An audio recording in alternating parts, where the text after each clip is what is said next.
Oh, well, okay, I thought maybe. Yeah, no, that's fair. I was like, for a moment there, I was like, are you kidding? Then I realized you. All right, everybody, turn on your microphones because I'm recording. Show started at 7 o'clock.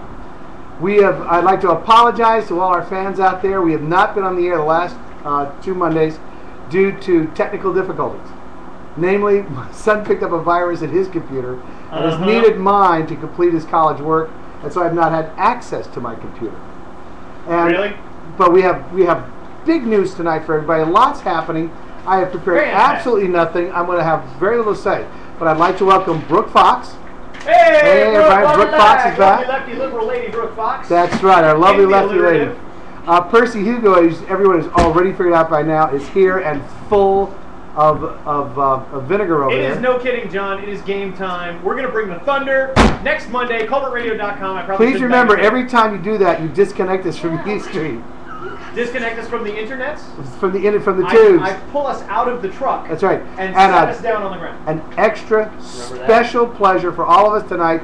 You're looking at the very back of this man's head. We have Mark Coney has returned to us. He's over Mark, 9,000. welcome back. You know, it's not a big truck, right? It's a series of tubes. Right. And if you don't know how those tubes can be filled.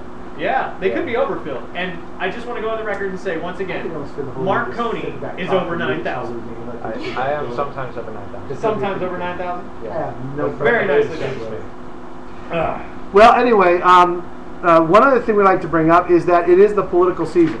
Oh. And although we're not an exclusively political show, we do a political segment. You do? So, as we do.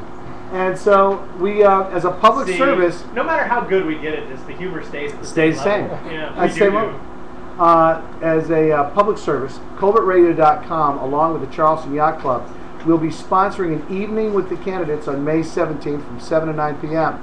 I've already cleared this with the Commodore to allow the public to attend. We're going to do this. There's no point in doing this just for the club. Not enough people will show up then. And we've got a crowd coming, I'm telling you. We've got a crowd, and we've got commitments from 4 candidates. We've got interviews lined up with 2 others, and this is all for the 1st Congressional District. So if you want to meet the candidates, we recommend that you show up at the Charleston Yacht Club at the City Marina, downtown Charleston, at the foot of the James Island Connector. On May 17th from 7 to 9 p.m., audience is welcome, audience participation is welcome. Please remember the fundamental premise of our show is be reasonable. Yes. If you're going to come in and start foaming at the mouth and blowing snot bubbles, stay home. But if you have some unless you're a member of the cast. That's right. The cast members certainly. And I promise, snot bubbles galore from Percy Hugo, political director of Colbertradio.com. We've invited every candidate. We invited the Democrats. Yes. One of them wanted to attend but cannot. He's a Delta pilot. Because he's afraid. And he can't be there. He's going to be in the middle of a flight to Japan. Fear is a stinky cologne. I know. This is Robert Burton. Seems like a very nice fellow. But he is scheduled to be a guest on our show on the 21st of June. So everybody be watching for that. We'll have the Democrat Robert Burton with us on the 21st of June. He's booked. Now, is he a communist or a socialist?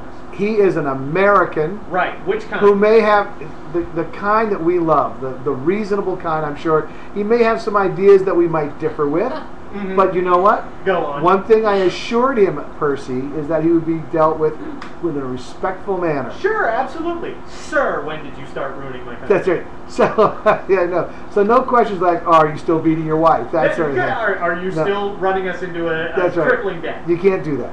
I won't. I'll be very polite about it. On May 17th, we have several Republican candidates who will be attending the Charleston Yacht Club. That's right. American heroes, all of them.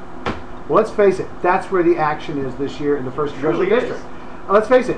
Robert Burton is going to win it. It's the only action ever in South Carolina. Republicans. I know. Whoa. I disagree. Lindsey Graham is here. See, there he goes. True. No, I see it. No, it's true.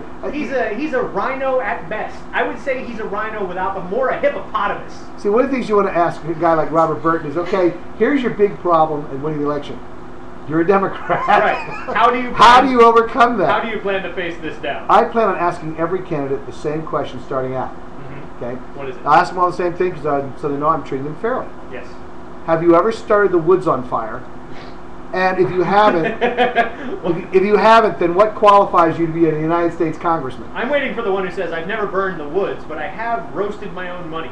Did you know about that, about Henry Brown? He set his woods on fire and then refused to pay for the damage he caused. hey, get away from me. I'm gonna. Those are his woods. But no, I'm gonna ask the Republicans all pretty much the same thing as well. It's just there's so many people running on the conservative platform this year. I intend to figure out what is going to distinguish one candidate from the other, because you have a lot of people saying it's Obama, Pelosi, and Reid, yada yada yada, and that's great. Tell me something that makes you different. That's what I want to know. Well, I think you need to save this up for when the candidates are actually here. let's... You need to save it up. It's already written down. I'm telling you. It's already written down? And it's in the sphere of excellence that I call my brain. So is there a Charleston mayoral election? No. And even when Joe Riley's running, there's no election. There's no well, election. you know, last time the one guy could have won if they weren't all three bickering at each other instead of like, you may disagree with a lot of things that Joe Riley does, but one thing you have to recognize is he is a political animal. It's true. He knows how to slice and dice up his enemies. I don't think Joe Riley's a guy I care to take on, you know what I mean? I think it's one of those things that Joe Riley is almost a force of habit in this town. He should run against himself. But I like Joe Riley now versus Joe Riley 20 years ago. I knew Joe Riley years ago. Than I was 20 years ago. I knew Joe Riley years ago. We're never close friends. We were acquaintances. I used to see him at my house every now and again at my parents' parties. I like Joe Riley. I've always liked Joe Riley. But he's not running. Oh, really? He's not running. For the Republican ticket in South Carolina? Or the Democratic one. Darn it. Anyway, I think when we come back, I think we're going to have to spend our first segment just catching up with Mark Coney. I think so too. I think I want to find out all the action that's been going on in the hot upstate of South Carolina. Well, listen, we'll be right back with Colbertradio.com then. Awesome.